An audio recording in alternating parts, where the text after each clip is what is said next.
My name is Grace. For 9 years I believed my life was ordinary. I had a small house, a husband who told jokes, and a kitchen that smelled like warm bread on Sundays. My husband, Daniel, said he loved fishing. He went early, came back late, and smiled like nothing was wrong. He always said the same line, "It clears my head." I had no reason to doubt him.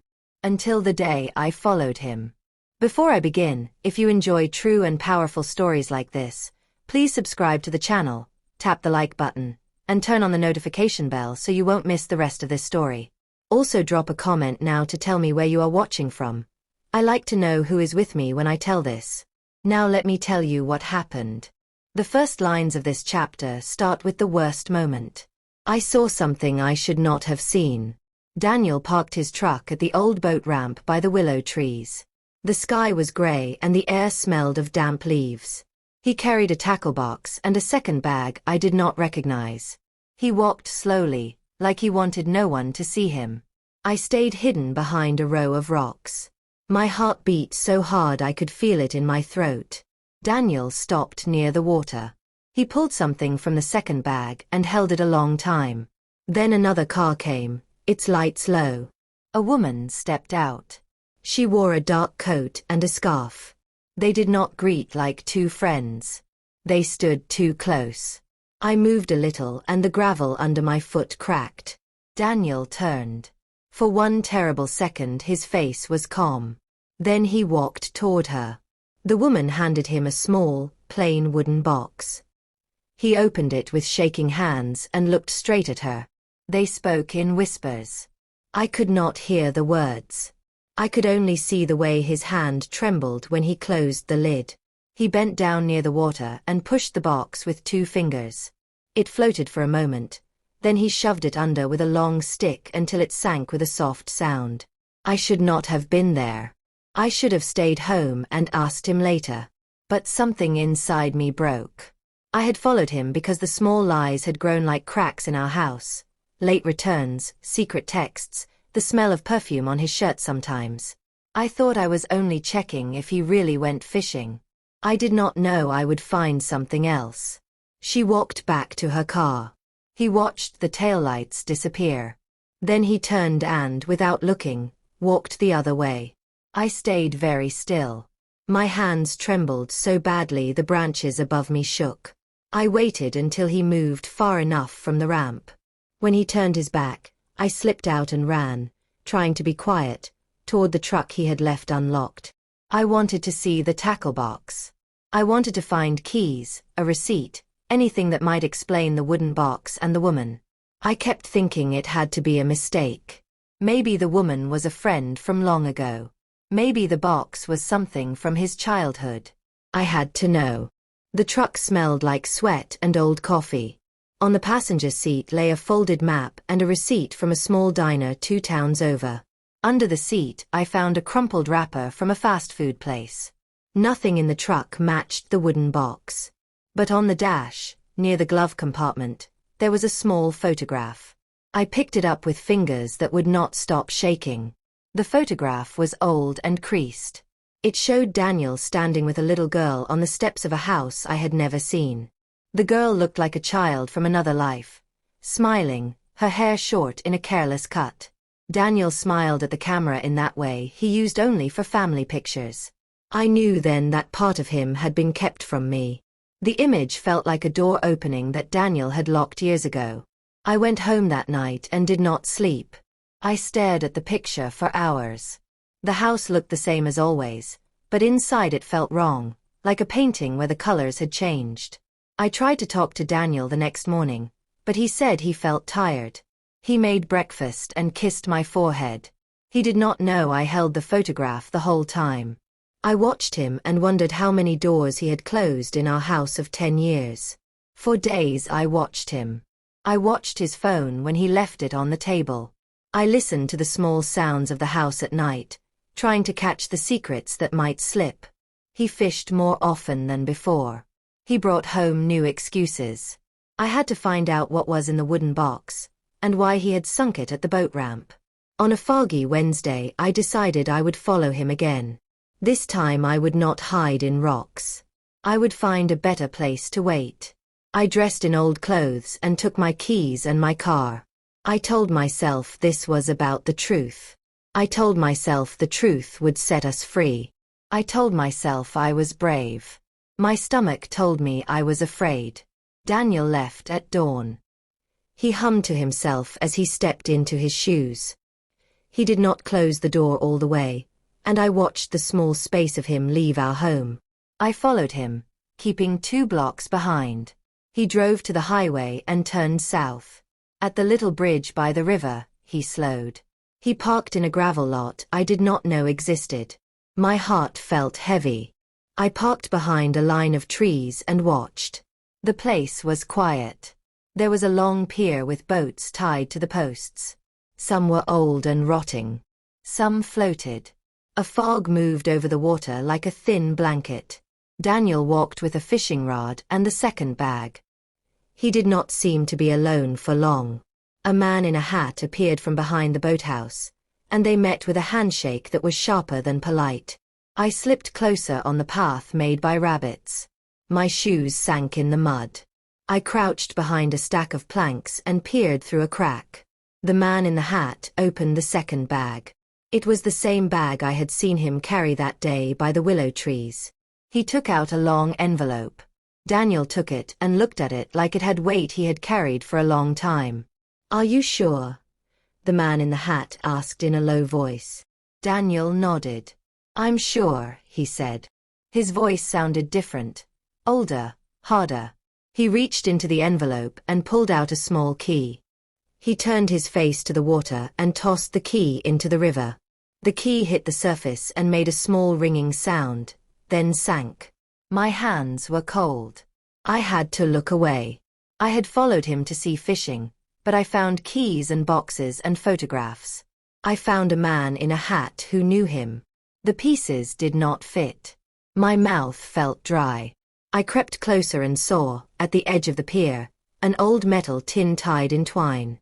Daniel picked it up like it was both precious and terrible. He set it down and, with careful movements, opened the tin. Inside the tin I thought I saw paper.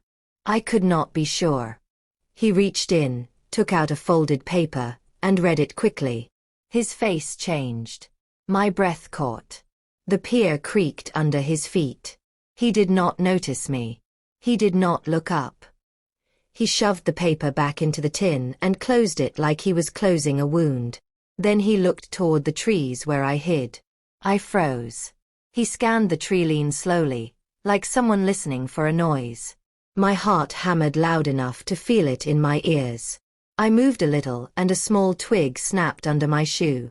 That sound was the single worst sound I had ever heard. Daniel turned his head. His eyes narrowed. He stood up. The man in the hat put a hand on Daniel's shoulder. "Go home," the man said softly. "We will finish this later." Daniel started toward the truck. He walked faster than before. He got in and drove away. The man in the hat watched him go, then turned and began to walk to the boathouse. I crouched for a long time, my face pressed to my knees, my breath too loud. I should have run. I should have driven away. But my feet would not move. Finally, I stood. I knew I had to see the tin. I knew I had to know what paper he had read and why his face had broken when he did. I crawled out from behind the planks. The pier smelled like wet wood and old ropes. The metal tin sat where Daniel had left it, small and round, tied with twine. My hands shook when I reached for it. The twine felt rough. I untied it. The lid was loose. Inside, folded twice, was a photograph. It was the same child from the truck photo, but this time she was older, maybe 7 or 8. Next to her stood a woman I did not recognize, but the woman's eyes were kind and tired. On the back of the photograph there was a name, written in a hand Daniel always used for special notes. My throat closed. I felt a cold wave move through me. A sound cut through the fog. It was not the creak or the wind. It was a voice from the path behind me, soft but clear. "Grace." Daniel's voice called my name. I did not move. The photograph slipped from my fingers and fluttered into the mud. He was at the end of the pier now, his face a mask between anger and something I could not name. He held something in his hand. It was small and dark, but when the fog shifted, I saw metal glinting on it. He took one step closer and the world narrowed to the sound of his shoes on the wood. I wanted to speak. I wanted to demand answers. But the photograph on the ground had already torn at my heart. The thing he held in his hand was not the wooden box from the willow trees. It was a small locket, and the way he held it was like holding a living thing. He stopped 2 steps away and looked at me as if I had walked into a room he had tried to lock. The fog seemed to hold its breath. "Grace," he said again, but his voice was not the one I married. It was lower. "You shouldn't be here." At that moment, a beam of light cut across the pier. Someone else's flashlight found me from the trees behind. I saw the white circle of light hit the edge of the photograph where it lay in the mud. My name left my mouth on a whisper. And then the beam of light came straight at me. The flashlight's beam shook as it moved closer, cutting through the fog like a knife. I stepped back without thinking. My heel slipped on the wet pier, and I grabbed the railing to keep from falling into the cold water below. Daniel stood frozen, the small locket still clenched in his hand. His eyes didn't leave me, not even for a second. "Who is that?" I whispered, though my voice barely came out. The footsteps grew louder. Slow. Careful. Heavy enough to mean the person was not afraid of being heard. Then the man in the hat stepped out of the fog. His hat dripped water. His boots were muddy. His eyes, small, sharp, and cold, moved from the photograph on the ground, to me, to Daniel. "I told you to go home," he said to Daniel quietly, like a father scolding a child. Daniel's jaw tightened. She followed me. The man's gaze locked on me the way a hawk looks at a rabbit. She wasn't supposed to see any of this. My knees weakened. The fog wrapped around us like a trap. I looked at Daniel, searching for the husband I knew, but his face told a story I had never been part of. "Please," I said, "just tell me what is going on." Neither of them answered. The man in the hat slowly lowered the flashlight. The beam slid across the pier until it rested on the tin I had opened. The twine lay beside it. The photo lay in the mud. His voice dropped to a whisper. She opened it. Daniel swallowed hard. "I didn't tell her anything." "That doesn't matter now," the man replied. For a moment, all I heard was the quiet ripple of the river below us. Then the man in the hat stepped forward and picked up the wet photograph. He wiped the mud with his thumb, looked at the child in the picture, and let out a long breath. "You shouldn't be involved," he said to me almost gently. "But since you already are, you need to know the truth." This time Daniel snapped. "No." His voice cracked so loudly birds flew from the trees. "Not yet. Not here. She's not ready." The man stared at him. "She's already in it." Daniel grabbed my arm and pulled me behind him. His body trembled. "Grace, get in the car. Now." Something inside me, something I didn't know I had, pushed back. "Not until you tell me what's happening." He squeezed his eyes shut. "Please. I'm begging you. Go." But the man in the hat interrupted. "She deserves to know. And if you won't tell her," he turned toward me. "I will." Daniel's voice dropped to a whisper. "Don't." The man looked at me and said, "That child in the picture." Suddenly, Daniel lunged forward and snatched the photograph from his hand. "Not here. She doesn't understand what she's stepping into." My heart thumped wildly. "Who is she?" My voice felt small, cracking like thin ice. Daniel didn't answer. So I tried again. "Is she your daughter?" Daniel froze. The man in the hat froze. The fog froze. And then Daniel whispered, "It's not that simple." My chest tightened. "Then make it simple." He opened his mouth, but before he could speak, a loud whistle echoed across the river. Sharp. High. Sudden. The man in the hat stiffened. His eyes darted into the fog. We need to go. Daniel turned pale. Is someone else here? No one answered. The whistle came again. Longer this time. The man grabbed Daniel's arm. Take her home. I'll handle it. Daniel didn't argue. He pulled me toward the path, his grip strong and shaky. Move, Grace. I stumbled behind him as we ran toward the cars. Branches whipped my arms. The fog swallowed our footsteps. The whistle rang again, followed by the sound of something moving through the brush. Fast. Daniel, what is that? I cried. Get in the car, he shouted. We reached his truck. He fumbled the keys. His hands shook violently. I got in on the passenger side.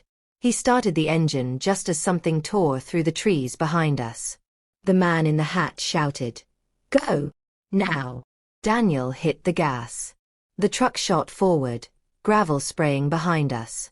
The fog thickened, and the trees blurred past. My heart pounded so hard my chest hurt. "Daniel, talk to me," I said, grabbing his arm. "What is happening? Who was whistling? Who is that child?" He kept his eyes on the road, his knuckles white.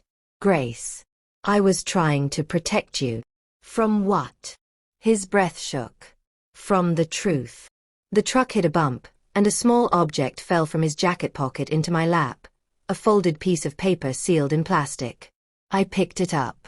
He noticed too late. "Grace, don't open that." But my hands were already undoing the seal. Inside was a document. One line made my blood run cold. It was a missing persons report. A girl. Age 7. Last seen near a river. And the parent's name listed below. My throat tightened. It was Daniel's name. I looked up at him, my voice barely a whisper. "Daniel, what did you do?" His foot pressed harder on the gas. "Grace," he said, eyes dead ahead, "you are not ready for the answer." Before I could speak, headlights appeared in the rearview mirror. Bright. Close. Fast. Someone was following us. The headlights behind us grew brighter, sharper, almost blinding through the back window. Daniel cursed under his breath and gripped the steering wheel so tightly his knuckles turned white. The truck bounced on the rough gravel road as he pushed the engine harder. My stomach twisted with every sharp turn. "Daniel, who is that?" I asked, pressing myself back into the seat. He didn't answer. His jaw clenched. His eyes stayed fixed on the road ahead. The car behind us sped up. Its tires kicked stones into the air. The sound was like hail hitting metal. Daniel finally spoke, his voice low and shaking. "Grace, whatever happens, don't open the door. Don't look back. And don't say a word." "Why?" "Daniel, you're scaring me." "I know," he whispered. "And I've been trying not to. But now, everything is catching up." The car rammed us from behind. I screamed as the truck jerked forward. Daniel fought to keep us steady. "What do they want?" I yelled. He shook his head. "They want something I took." My mind flashed to the tin, the photograph, the missing report. "Did you take that child?" I asked, my voice trembling. His breath caught. But he didn't answer. The silence felt heavier than the truth. The other car rammed us again. This time harder. The truck skidded sideways. Daniel swerved, barely pulling us back onto the road. The fog thickened, swallowing the world around us until we could see only a few feet ahead. "Daniel, we're going to crash." "No. Hold on." He turned suddenly onto a narrow dirt path I didn't even see. Branches scratched the sides of the truck, and the headlights behind struggled to follow. Then the road ahead split in two. Left, a winding trail into dark woods. Right, a steep downward slope toward the riverbank. Daniel turned left. The truck groaned as it climbed uphill, slipping in the mud. The other car followed. "They're not giving up," I cried. "They won't. Daniel said. Not until they get what they came for. The truck burst through a wall of bushes into an open clearing. The moonlight hit us for the first time, revealing an empty field with tall grass waving like ghosts. To the right, I shouted. Turn right, Daniel. He didn't. He slammed on the brakes. I flew forward against the seatbelt, gasping for air. Before I could speak, Daniel grabbed my wrist. I need you to trust me, he said, breathless. Just for a moment. How? You won't tell me anything. His eyes softened, but only for a heartbeat. Grace, if I tell you the truth here, in this moment, you won't be able to survive what comes next. My chest tightened. Then when will you tell me? He opened his mouth to answer, but we both froze at the sound of an engine revving behind us. The car burst into the clearing. Its headlights hit us like fire. Daniel shoved the truck into reverse. Hold on. We shot backwards. The other driver swerved, barely missing us. Daniel spun the wheel. We fishtailed through the grass, mud flying everywhere. The truck hit solid ground again, and we sped toward a dense line of trees. We're going into the forest. I cried. Yes. Daniel, we'll get stuck. I know, he said. That's the point. Before I could understand what he meant, we hit the first row of trees. Branches cracked against the windshield. The truck bounced violently. Behind us, the other car hesitated at the forest's edge. But it didn't stop. It followed. Daniel, please tell me something. I begged. Anything. He finally spoke, his voice breaking. That child, the one in the photograph. She disappeared years ago. Everyone believed she drowned. My heart dropped. But you knew her. I did. Then why didn't you tell anyone? Daniel gritted his teeth. Because I wasn't supposed to be there when she vanished. The truck jerked as a branch scraped along the door. Daniel, what does that mean? He didn't answer. He couldn't answer. He swerved around a fallen log. The forest grew thicker, the branches clawing at the truck like fingers. The headlights behind us flickered through the trees. Who is following us? I asked. Daniel's voice shook. People who think I'm responsible. For the girl disappearing? Yes. But, are you? Daniel looked at me with eyes I didn't recognize. Grace, you won't believe me even if I tell you. Suddenly, the forest floor dipped downward. The truck skidded uncontrollably. Daniel slammed the brakes. Too late. We slid down a muddy slope. The truck crashed through underbrush, tilted sideways, and landed loudly with a jolt that shook my bones. The engine sputtered and died. Silence swallowed us. All I heard was my own shaking breath. Daniel, I whispered. Are you okay? He nodded weakly. Yeah. You. I think so.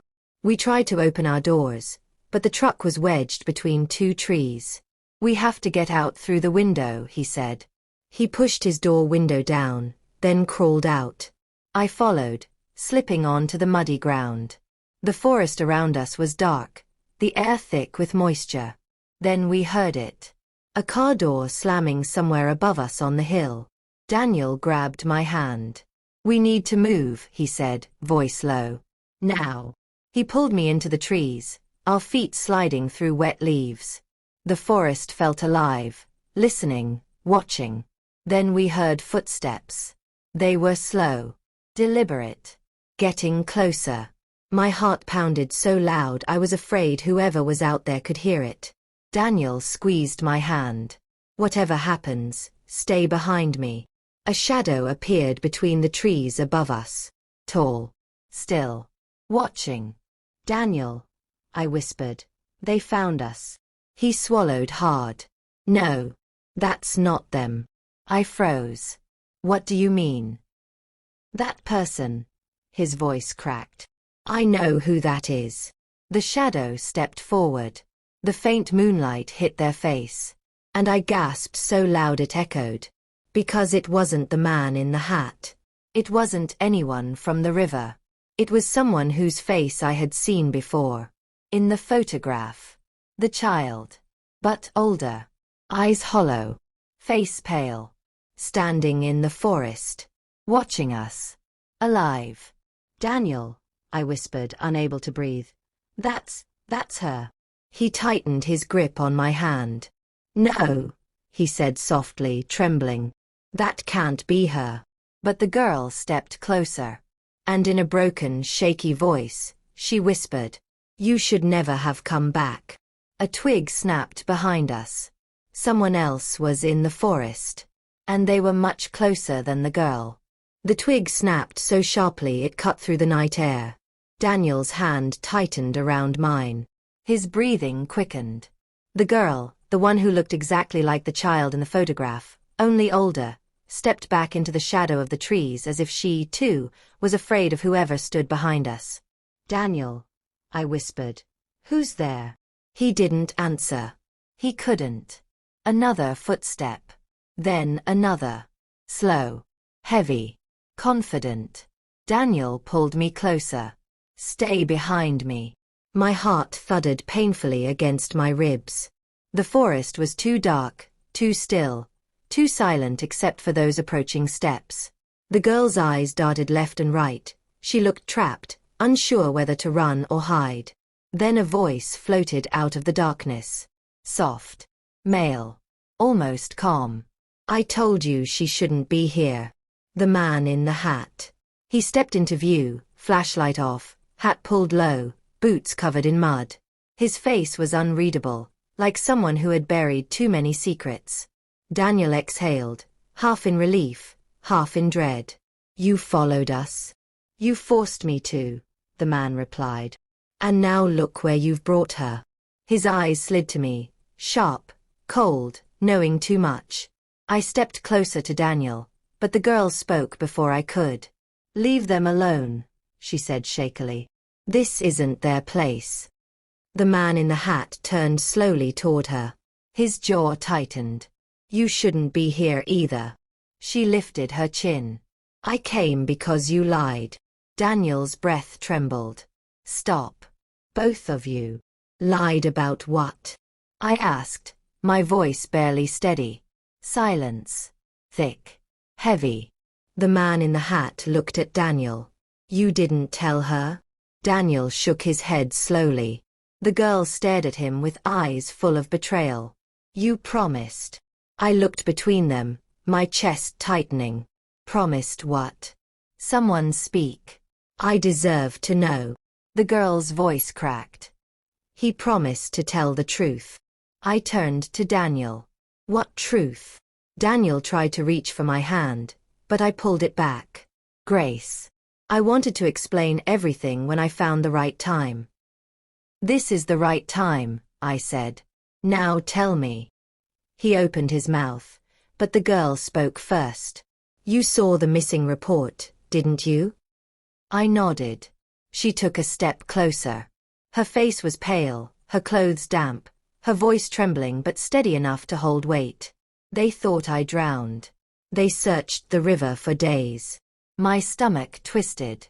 "But you didn't drown." "No," she whispered. "Someone took me." The words hit me like a slap. I looked at Daniel, searching his face. "Tell me it wasn't you." Daniel stepped back, shaking his head as if fighting something inside himself. "Grace, listen to me. I never hurt her. I never touched." "You took me," the girl said quietly. The forest fell silent. Daniel closed his eyes in pain. The man in the hat looked away. And my world tilted. "No," I whispered. "No. Daniel would never." "You don't understand," Daniel said quickly. "It wasn't like that. I was trying to help her. Protect her." "From who?" I cried. The girl's lips trembled. "From him." She pointed at the man in the hat. My breath caught. "What?" Daniel stepped in front of her protectively. "That's enough, Anna."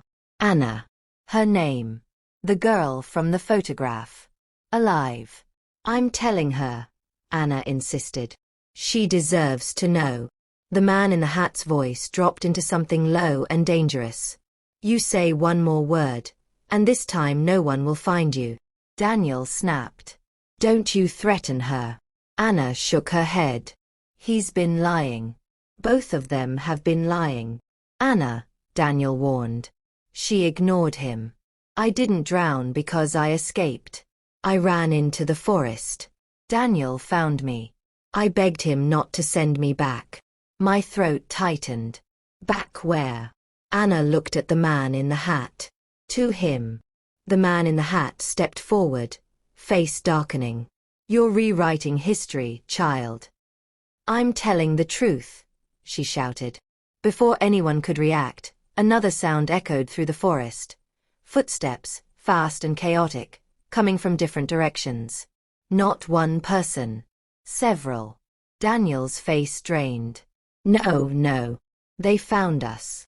The man in the hat turned sharply, pulling something from his coat, a small black device with a blinking red light. Anna gasped. You brought them here? I'm not the only one looking for you, he said without remorse. Daniel grabbed my hand. Grace, run. I froze. Where? Anywhere but here. But Anna pulled my sleeve frantically. No, not that way. They'll corner you. From behind the trees, faint voices rose. She's close. Spread out. Check the slope. Daniel's grip tightened. Grace, please. You have to trust me. Trust you. My voice shook. Daniel, you kidnapped a child. I saved her, he hissed. And I'll save you too if you let me. The man in the hat raised his voice. It's too late for saving anyone. They're here. Anna grabbed my arm. Come with me. I know a place. Daniel stepped in front of me. No. She stays with me. She's not safe with you. Anna cried. I'm the only reason she's alive. Daniel shot back. Branches snapped in the darkness. Shadows moved. Voices grew louder. We were out of time. Grace, Daniel whispered desperately. Choose. Now. Anna held my other arm. Please. Don't let him take you too. The man in the hat stepped back into the trees as if he already knew what would happen next. Daniel pulled one way. Anna pulled the other. And the forest closed in as three figures emerged from the shadows, running straight toward us.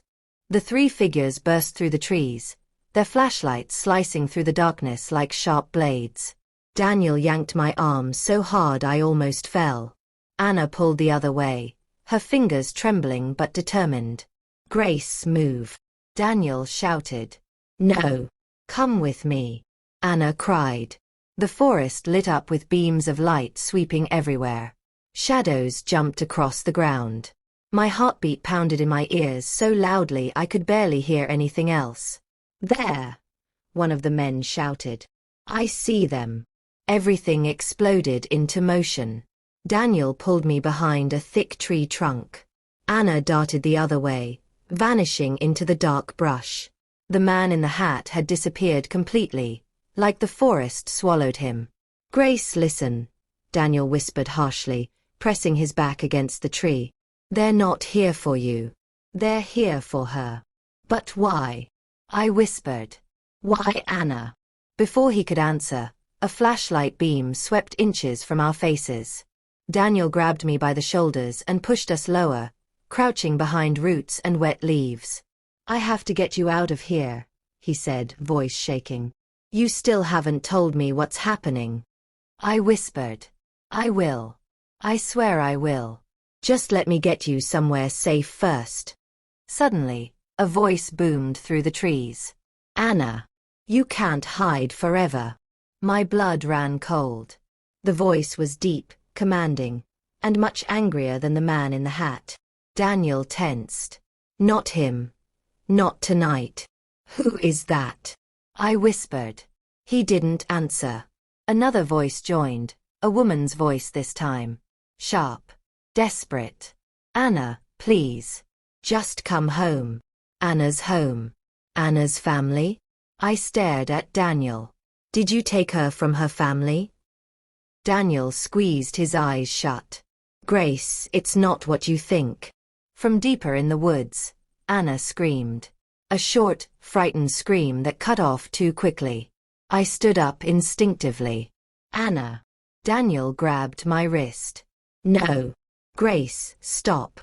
She needs help. So do you, he hissed. I'm not leaving her. I ripped my hand free and ran toward the sound. Branches tore at my arms. Leaves slapped my face. My breath burned as I ran blindly through the dark toward the echo of Anna's scream. Grace. Daniel shouted behind me. Come back. I didn't. Because that scream had not been a scream of someone being caught. It had been a scream of pain. I pushed through a thick wall of bushes and stumbled into a small clearing illuminated only by moonlight.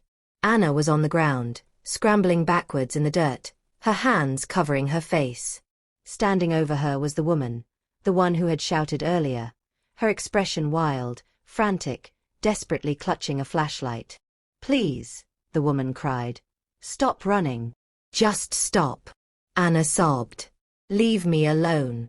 The woman took one shaky step forward. I'm your mother.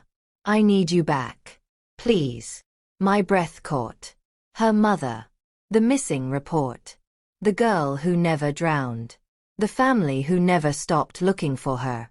Before I could process it, Anna shouted. You didn't protect me. You let him hurt me. The woman collapsed to her knees, crying. I didn't know. I didn't know what he was doing.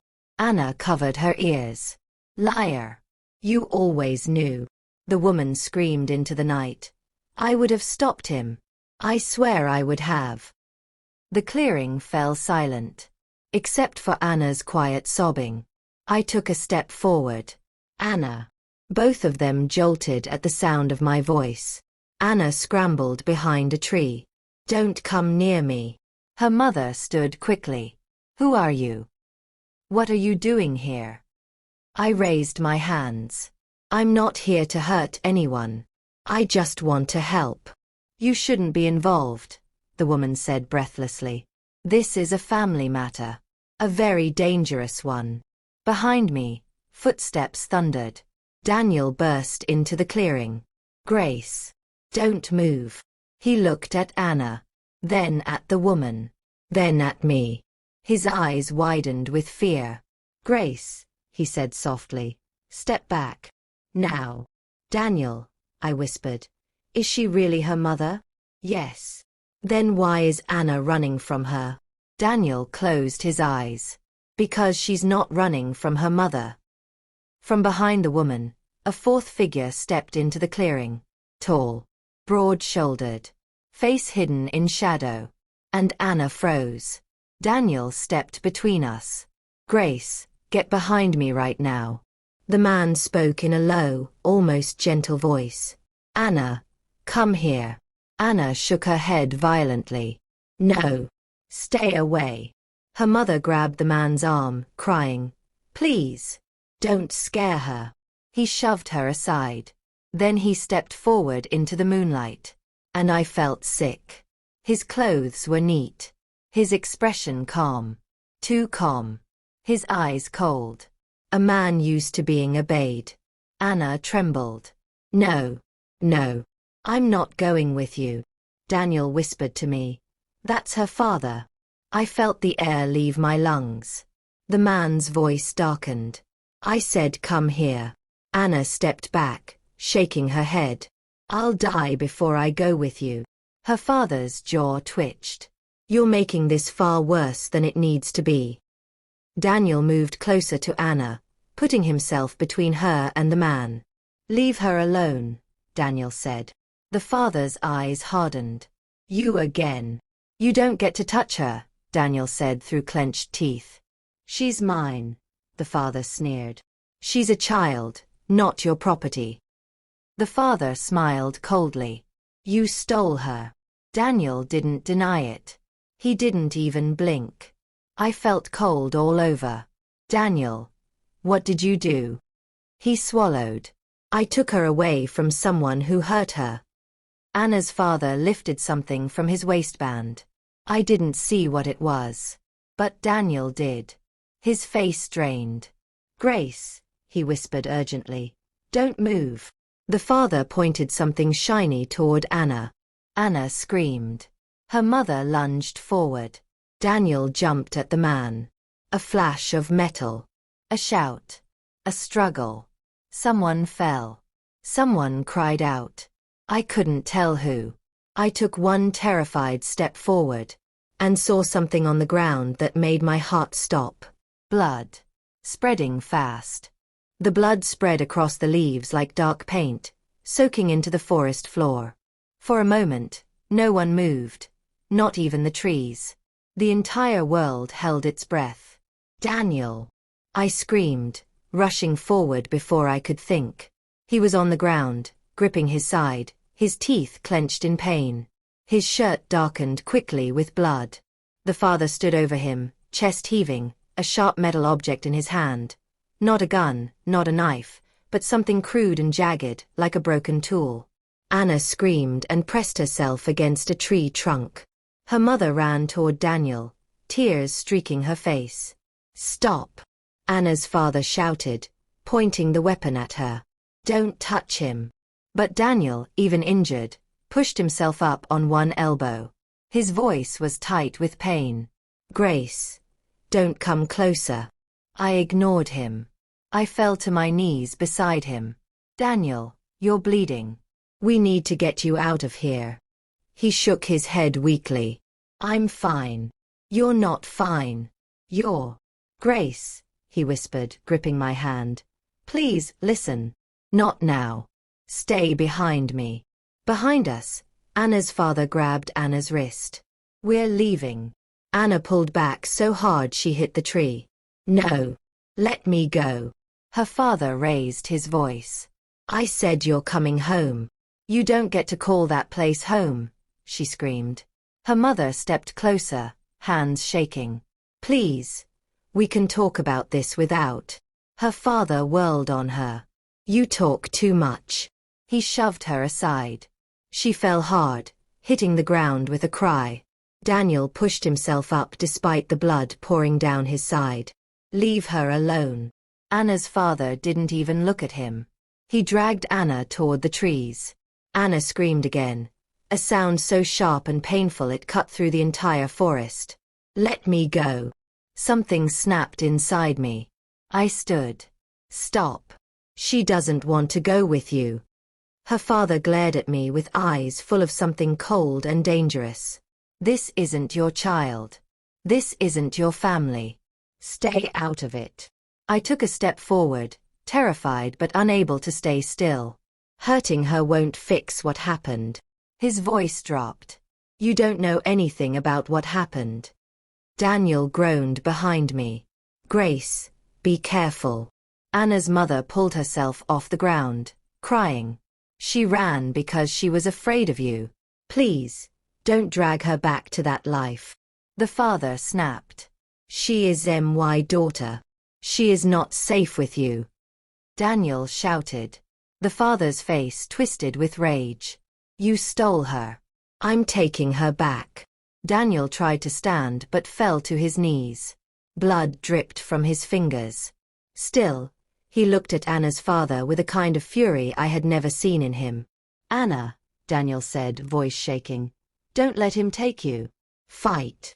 Anna looked at Daniel, then at me, then at her mother, and something inside her broke open. No, she whispered. And then louder. No. She bit her father's wrist. He jerked back with a howl. Anna stumbled free, sprinting toward the bushes. Anna! Her mother shouted. Anna disappeared into the trees. Her father roared and ran after her. Daniel struggled to stand again. Grace, help Anna. I'll be right behind you. His voice was fading. His skin was pale. I shook my head. You're bleeding too much. You can't walk like this. Yes, I can. He forced himself up again. His legs trembled. I will not let him take her again. Anna's mother knelt beside him. Let me help you. Daniel pushed her hands away. Go find your daughter. She hesitated, torn between two wounds, her child and the man who saved her child once. But the forest decided for her. A scream tore through the night. Anna's scream. This one was different. Sharper. More terrified. And it stopped too quickly. The mother sprinted into the forest, crashing through branches. Daniel leaned heavily on a tree, breathing hard. Grace, please, go after her. I won't leave you. He grabbed my arm with surprising strength. Grace. If her father catches her, she won't survive. He's not in his right mind. Go. My body shook. My heart tore in 3 directions at once. Daniel bleeding, Anna missing, her mother fighting through the trees. But I ran. I followed the sound of Anna's scream, dodging branches, slipping on leaves, feeling my lungs burn. Anna. I shouted. Where are you? A faint whimper answered. To the right. I pushed through a curtain of vines and stumbled into another clearing. Smaller, darker, with the moon barely reaching the ground. Anna lay on the dirt, curled in a ball, shaking. I rushed to her. Anna, are you hurt? She didn't answer. Her wide eyes stared past me, at something behind me. My blood ran cold. Slowly, I turned.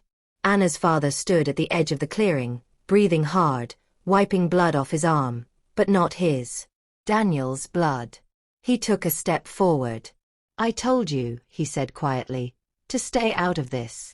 I stepped in front of Anna, even though my legs trembled. Don't come near her. He tilted his head. You think you can stop me? She's just a child. I cried. She is my child. Behind him, leaves rustled. A dark figure appeared. Daniel. No. The man in the hat. He held something in his hand. Something long. Something metal.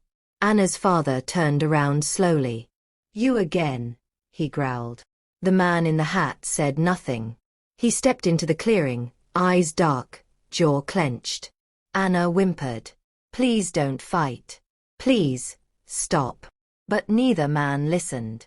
They stared at each other like two wolves ready to tear the forest apart. Then the man in the hat lifted the metal object. A crowbar.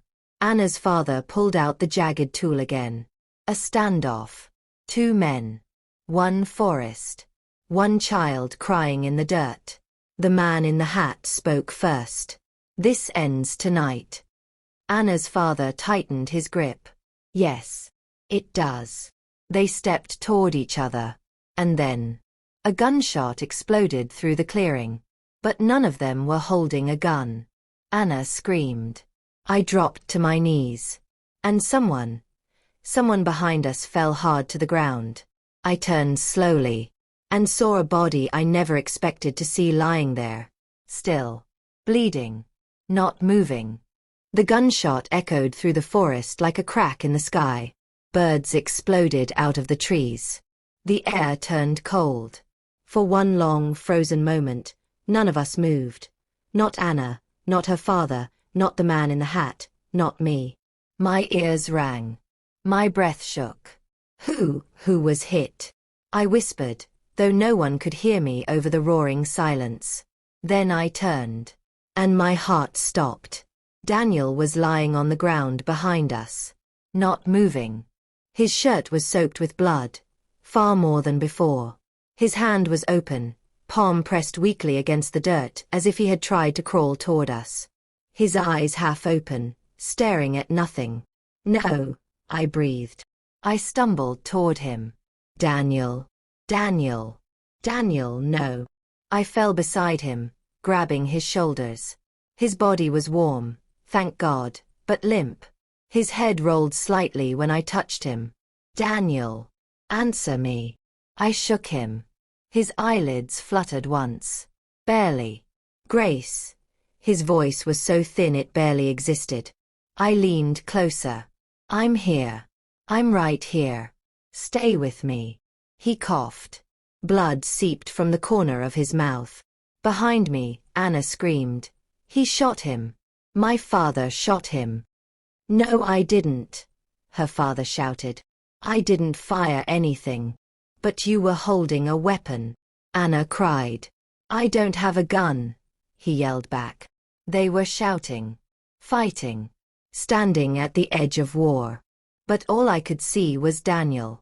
His breathing shallow, his skin losing color. The gunshot wound, in his lower abdomen, bleeding fast.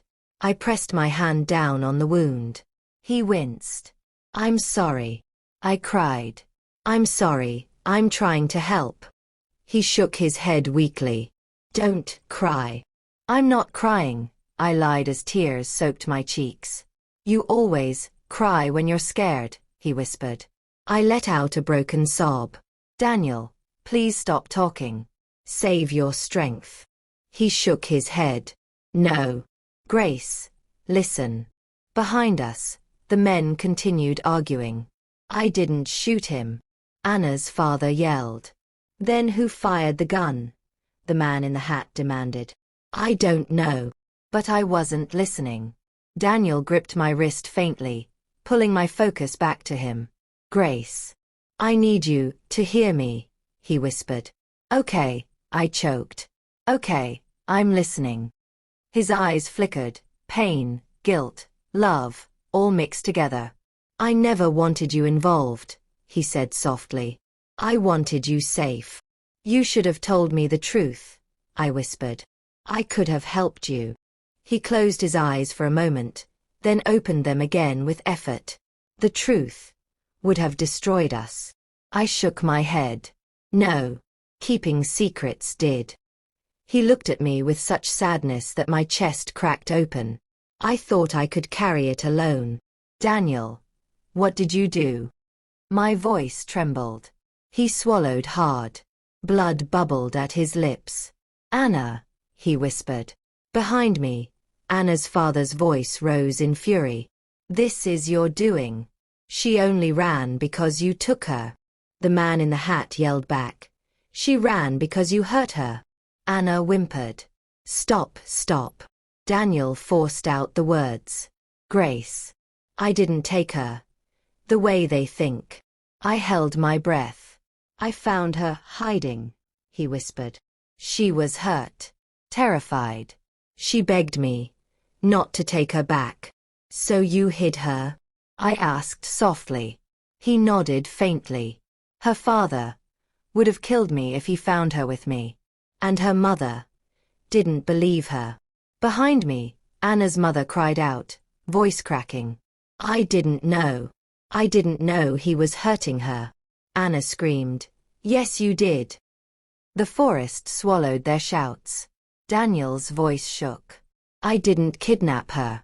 I protected her. I kept her safe until the man in the hat found out. I frowned.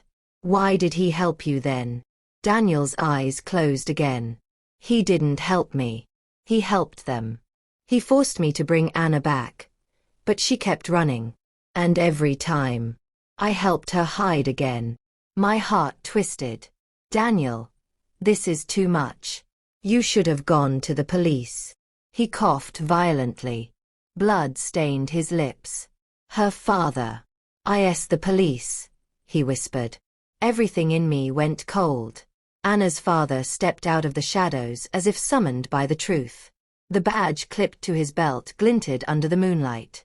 No, I whispered. No, that can't be true. Daniel nodded weakly. He covered everything. Every report.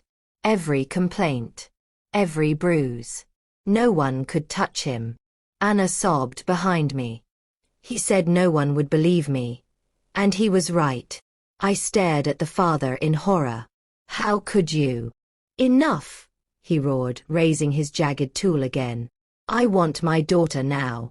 But the man in the hat stepped between him and Anna. You're not getting near her again, he growled. The father's eyes turned murderous. You think you can stop me? Yes, the man in the hat replied. This time I can. Daniel's fingers tightened weakly around my hand. Grace, don't let him win. Don't let him take her. I won't, I whispered fiercely. His eyes softened. Good. Because I don't think I can protect her again. No, I whispered. Don't say that. His chest rose slowly, then fell. Slowly. Too slowly. Daniel.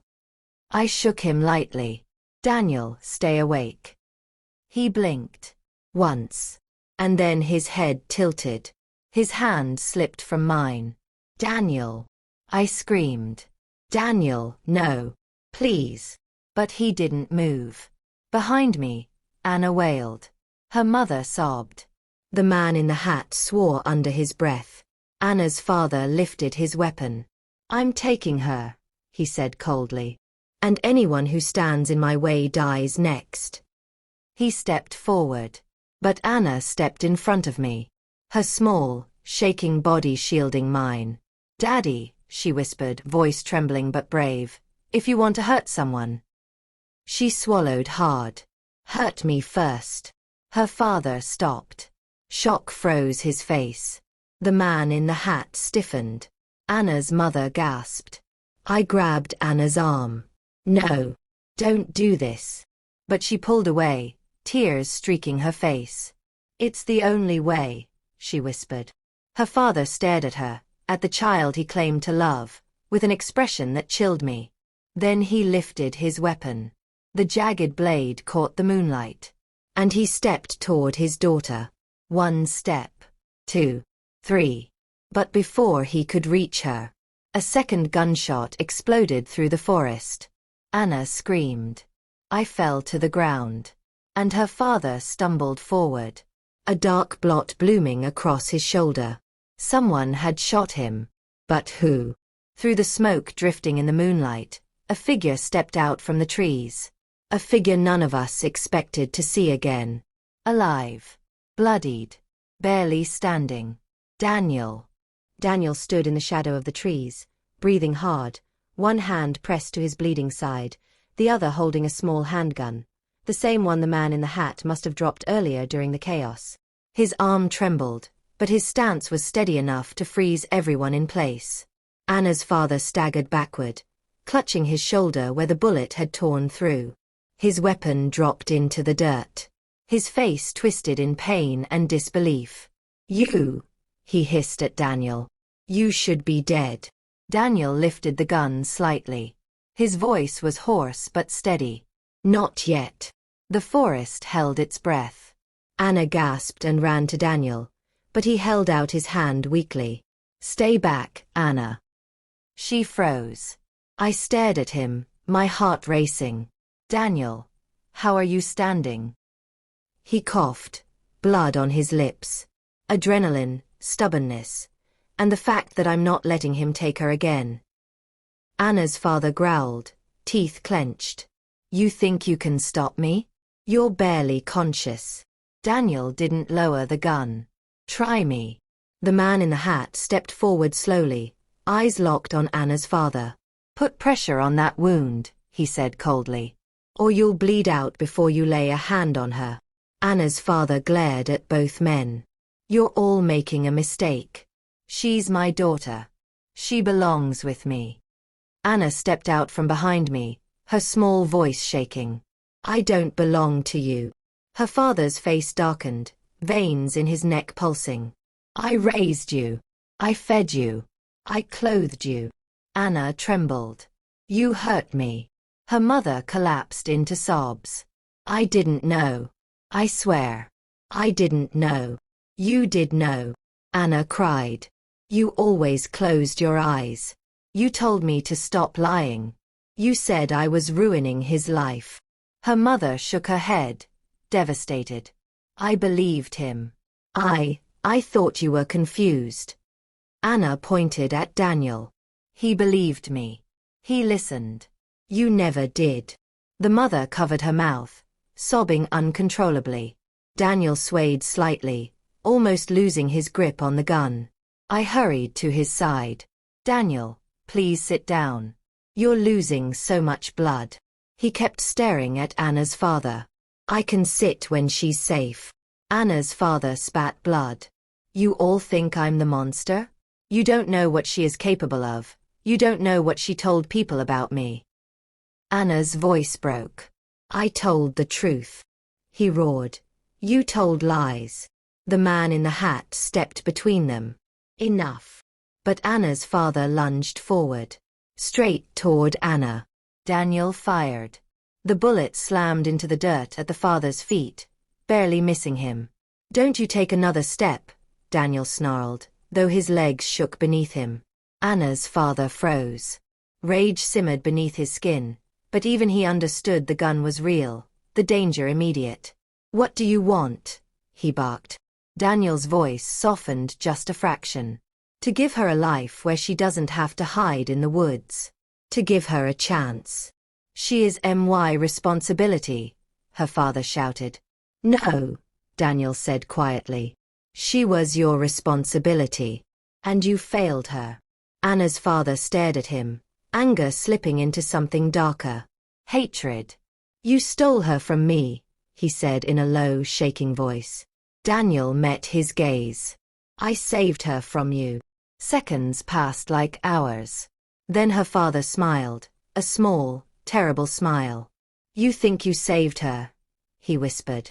You think you're some kind of hero? Daniel swallowed, unsteady.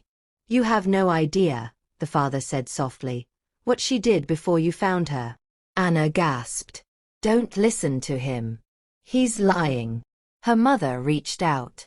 What is he talking about? Anna backed away, shaking her head violently. Don't. Stop. Don't believe him. Her father tilted his head. Tell them, Anna. Tell them what happened the night you ran. Anna stepped behind me again, panicking. Stop. He's lying. Don't listen. The man in the hat moved closer. This isn't helping anyone. Leave her alone. But her father ignored him. He looked directly at me and Daniel. She didn't just run away, he said. She attacked someone. A neighbor. With a rock. Nearly killed him. Anna screamed. He tried to grab me. He tried to help you hurt me. Her father smirked. Or maybe you're just violent, Anna. Maybe you always were. Anna collapsed to her knees, sobbing uncontrollably. Stop. Please. I didn't do anything wrong. Her father turned to us again. That's why she ran. Not because of me. Because she knew she would be arrested. Anna's mother covered her face. Is that true? Anna, did you hurt someone? Anna crawled forward, grabbing her mother's hand. He lied. He told the police I attacked the neighbor because I'm broken. Because I'm crazy. He said I make up stories. He did it to protect himself. Daniel nodded weakly. She's telling the truth, her injuries. The fear. It wasn't from any neighbor. Her father's eyes blazed. She is a liar. I'm not. Anna cried, covering her ears. The man in the hat took a step forward. You manipulated everyone for years. It's over. Her father laughed darkly. You think this ends here? You think this is justice? He pointed at Anna with his uninjured hand. That girl destroyed my life. She tore my family apart. And now she's turning all of you against me too. Anna screamed. You ruined your own life. He snapped. You are the problem. You always have been. And then. He ran. Not toward Anna. Not toward the man in the hat. But toward Daniel.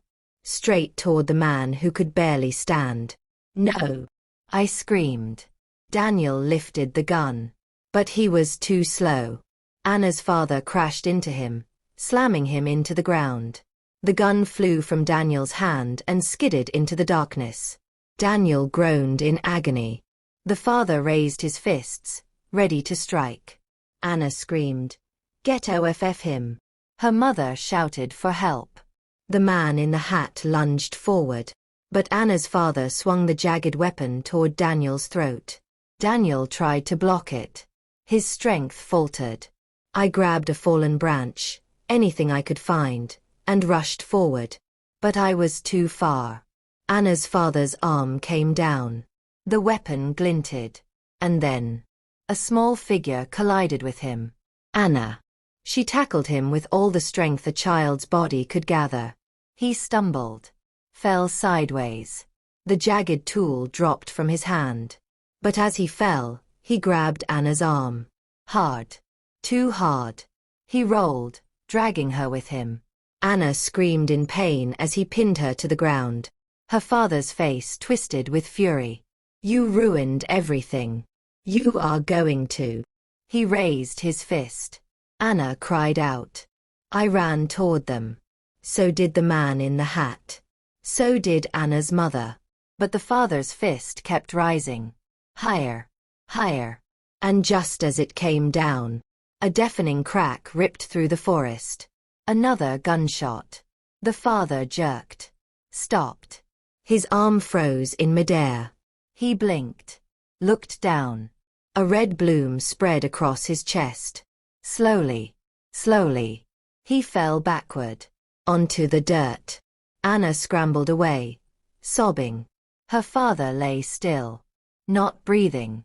Smoke drifted from the trees behind us. Someone was holding the gun. But it wasn't Daniel. And it wasn't the man in the hat. From the darkness, a new figure stepped forward. Legs shaking. Hands trembling. Gun still raised. Anna's mother. Her face pale. Tears streaming. Her voice barely a whisper. I told you. I told you I would protect her. The forest fell silent after the gunshot. So silent it felt like even the wind forgot how to move.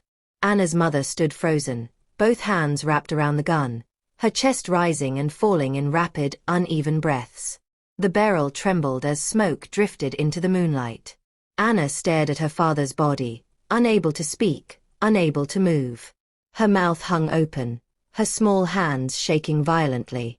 Mama, she finally whispered. Her mother didn't answer.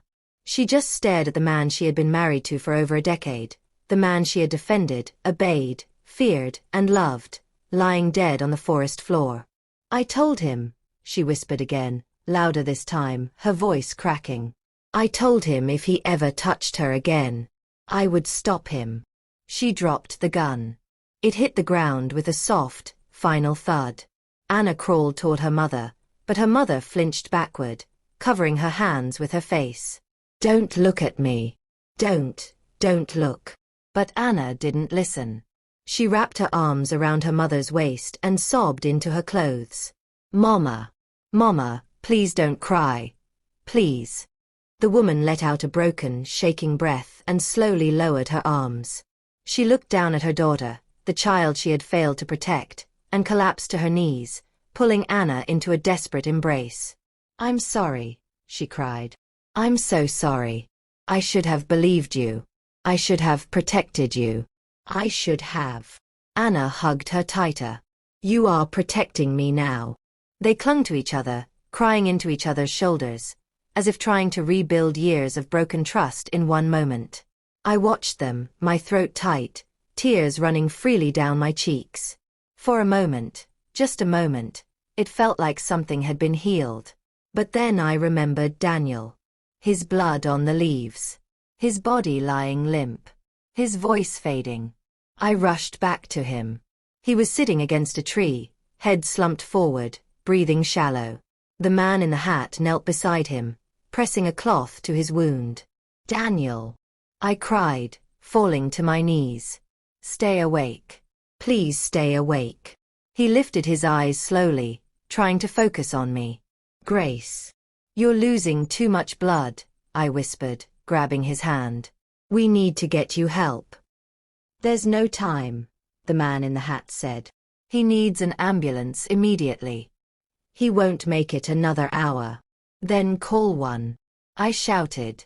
But the man in the hat didn't move. He didn't reach for a phone. He didn't even look away from Daniel. Something was wrong. Call an ambulance. I repeated, my voice rising. Still, he didn't move. His jaw tightened. His eyes lowered. And that's when the truth hit me like ice water. You can't call one, I whispered. He didn't answer. Why? I demanded. Why?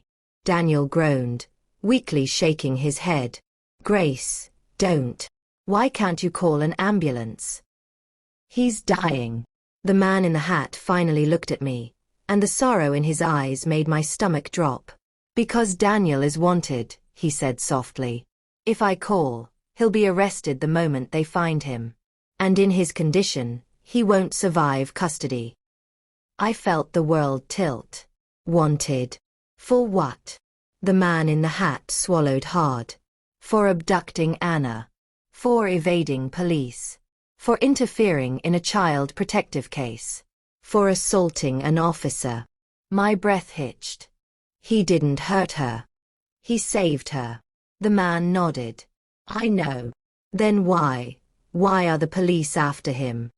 Because Anna's father falsified every report, the man said quietly. He made Daniel look like a predator. Like a danger. And the department backed him. My chest tightened. So what are you? His partner. His eyes darkened. I was. Years ago. Was. He nodded. Until I realized the truth. But by then, Daniel was already in hiding. Already a fugitive. Already protecting Anna in the only way he could. I stared at Daniel. At the man I married. At the man who carried all of this alone. Why didn't you tell me? I whispered. Daniel's voice shook. Because you would have tried to fix it. And they would have hurt you to get to me. I sobbed. Daniel, we could have faced this together. No, he whispered. Not when you didn't know what you were stepping into. His head dropped forward. No. I grabbed his face gently. Stay awake. Please. Stay with me. His eyelids fluttered. Grace. I'm sorry. For everything. The man in the hat touched my shoulder. We need to move him. The longer he stays here, the worse his chances. Move him where? I whispered. Before he could answer, the sound of engines rumbled in the distance. Not one engine. Several. Multiple cars. Multiple people. The crackle of radios. The slam of van doors. The forest came alive with noise. Anna's mother's voice broke. No, no, we can't be found here. Anna backed into her mother's arms, trembling. Mama, is it the police? The man in the hat stood abruptly. They're sweeping the forest. Someone must have called it in. My stomach twisted. And if they find Daniel? He won't survive, the man said bluntly. Daniel opened his eyes again, barely conscious. Grace, run. I'm not leaving you. I cried. You have to, he whispered. But I shook my head violently. No. No, I'm not doing that. The man in the hat's eyes darted toward the trees. Flashlights flickered in the darkness. Voices echoed. This way. Check east. We heard shots. They were close. Too close. Anna's mother grabbed Anna's shoulders. We need to hide her. She can't be found here with a dead officer. What about Daniel? I demanded. The man in the hat took a deep breath, then stepped closer to me. Grace, listen to me. I know you love him. I know he saved that girl. But if the police catch him, everything ends. His eyes locked on mine. But there is one chance. My heart hammered. What chance? Tell me. He leaned in. We can get Daniel out of the forest. I know the routes. I know the blind spots. I can get him to a safe house where a medic can treat him. I grabbed his arm. Then do it. Now. He hesitated. I can't do it alone, he said. I need your help.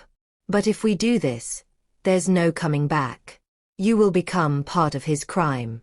You will be charged as an accomplice. You will lose your life as you know it. My breath stopped. Everything froze around me. The shouts of officers, the flashing lights, the terrified faces of Anna and her mother. Daniel. Bleeding. Fading. Dying. Grace, he whispered. Don't throw your life away for me. I held his face in my hands. Daniel, I whispered. You are my life. He let out a small, broken sound. Half sob, half laugh. The man in the hat stepped closer. We need to choose. Now. A flashlight beam swept through the trees barely 20 feet away. Contact. Someone's here. Move in. The forest erupted in shouts and running footsteps. Anna screamed and clung to her mother. The man in the hat grabbed Daniel under the arm, preparing to lift him. Grace, he shouted. Do you want to help him or leave him? Decide. I looked down at Daniel. His fading eyes. His shaking hand in mine. The man who saved a child. The man who broke the law to do what no one else would. The man who kept me in the dark to keep me safe. Grace, he whispered. Footsteps thundered toward us.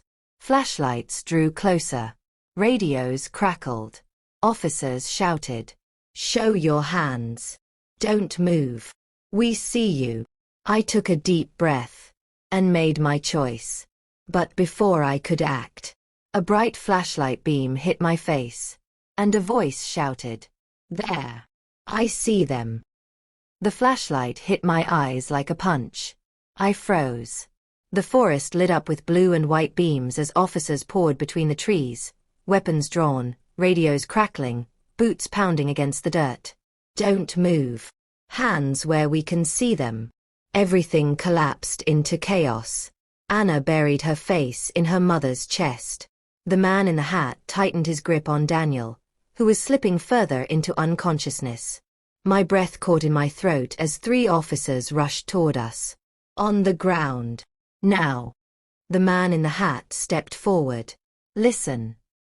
But they didn't listen. 2 officers tackled him hard, forcing him to the dirt. His face hit the ground. His hands were yanked behind his back. Anna's mother screamed. Stop. Please stop. Another officer grabbed her, pulling her away from Anna. Ma'am, put your hands up. Anna cried. No. Leave her alone. I ran to Anna, but an officer blocked me. Stay where you are. Please. I cried. She's just a child. As I reached for Anna, another officer spotted Daniel. We have a wounded suspect. Call medics. Suspect. That single word sliced through the night. Daniel lay limp against the tree, his head falling to one side. An officer knelt to check his pulse. Barely responsive. Looks like a GSW. Anna broke free from her mother's grasp and ran toward Daniel. Don't take him, she screamed. He saved me. He saved me. 2 officers caught her mid-run. Let me go. Let me go. Someone get her away from the body. He's not a body, she cried. He's alive. He's alive. I shoved past the officer blocking me and fell to my knees beside Daniel. Daniel, can you hear me? His eyelids barely moved. His voice was so faint it sounded like air. Grace. I'm here, I whispered. Stay with me. Please. He looked up at me, eyes full of exhaustion, love, regret. Don't, he whispered. Be afraid. Officers shouted behind us, ordering everyone apart. Anna's mother was handcuffed, crying uncontrollably. The man in the hat lay on the ground, pinned by 2 officers. And then, one officer's voice cut through the noise. The father is down. Officer shot. We need backup. Anna flinched. Her entire body shook, hearing them call her abuser officer, hearing them shout for help for the man who ruined her childhood. No one shouted for Daniel. 2 paramedics rushed through the clearing, dropping equipment beside him. They pressed hard on the wound, checked his pulse, worked quickly. BP dropping. He's losing consciousness. We need to move him now. I grabbed Daniel's hand as they lifted him. Grace, he whispered. Tell her, she's safe. Who? I cried. He blinked slowly. Anna. I nodded fiercely. I will. I promise. And Grace? Yes. I love you. My breath broke. I love you too. His eyes fluttered and closed. We're losing him, a medic shouted. They lifted him onto a stretcher and ran toward the blinking ambulance lights beyond the trees. Daniel! I screamed. Daniel! I tried to run after them, but 2 officers held me back. You can't go with him. I have to. I sobbed. Please let me go with him. You cannot, ma'am. You're part of an active investigation. He'll die without me. But it didn't matter. They pulled me back. Dragged me away from the man I loved. Anna's screams echoed mine. Let him go. Let him go. The forest swallowed our cries as the stretcher disappeared into the lights. After that, everything blurred. The man in the hat was arrested. Anna's mother was taken by officers, not as a murderer, but as someone acting in defense of her child. They kept her separate. Anna was wrapped in a blanket, shaking uncontrollably, refusing to let go of my hand. An officer wrote statements. Another photographed the scene. Another covered the father's body with a sheet. And above it all, the faint sound of an ambulance siren faded into the distance, carrying Daniel toward a future I could no longer see. Hours passed before the forest emptied. The sun touched the horizon. Anna looked at me with red eyes and a trembling lip. Is he going to die? I held her close. I don't know, sweetheart. But he fought so hard to protect you. He didn't stop. Not until he believed you were safe. She nodded softly, tears slipping down her cheeks. He was the only one who believed me. I hugged her tighter. I believe you too. She buried her face into my chest. And for the first time that night, the forest felt quiet. The nightmare had ended. But the scars it left behind would last a lifetime. 2 days later, I sat in a hospital hallway, hands shaking, staring at the door marked, critical care. Anna and her mother waited beside me. The silence felt heavy. A doctor finally stepped out. My breath caught. Is he? The doctor removed his glasses slowly. He's alive, he said. Anna gasped and hugged her mother. I burst into tears. But, the doctor continued, he's in critical condition. The next 72 hours will decide everything. My heart twisted. Can we see him? You may, one at a time. I was the first to walk in. Daniel lay pale and still, hooked up to machines, his chest rising and falling in slow, fragile breaths. I sat beside him and held his hand. You kept your promise, I whispered. She's safe. She's really safe. A small tear escaped the corner of his closed eye. And I knew he heard me. No matter what happened next. He had saved a life. He had told the truth. He had fought until he had nothing left. That made him more than a fugitive. More than a man with secrets. It made him a hero. And whatever the future held, I would fight for him. Just like he fought for her. Just like he fought for us. Because love, real love, survives everything. Even the darkness of a forest that almost became our grave. If you enjoyed this emotional and powerful story, make sure you subscribe to the channel, like the video, and turn on the notification bell so you don't miss more stories like this one. Also, comment below and tell me where you're watching from. I always love knowing who is listening to these journeys with me. Thank you for staying with me until the end. More shocking, heartbreaking, and unforgettable stories are coming soon.